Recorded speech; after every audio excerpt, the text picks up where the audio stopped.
I am the Tofu Golem. Please enjoy the video. You begin by getting the photo ready and opening Google Images or the Google app. You can drag and drop the file, tap the camera icon, or paste the image from your clipboard. This kicks off a reverse image search. Once done, Google extracts visual features and returns matches.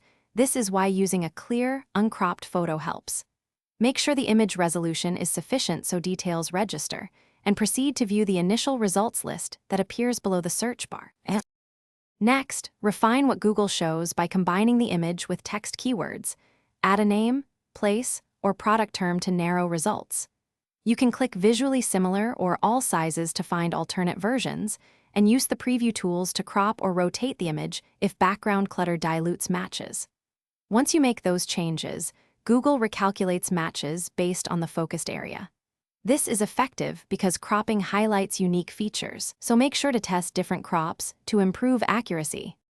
To finish, open any candidate pages to confirm the original source, timestamp, or context. This explains why a result is relevant. If results are vague, switch to Google Lens, upload a higher resolution photo, or add specific keywords to force contextual matches.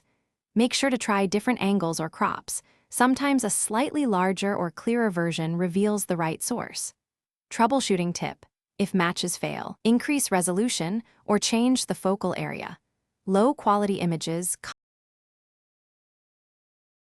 Thanks for watching. Consider subscribing if we helped you today.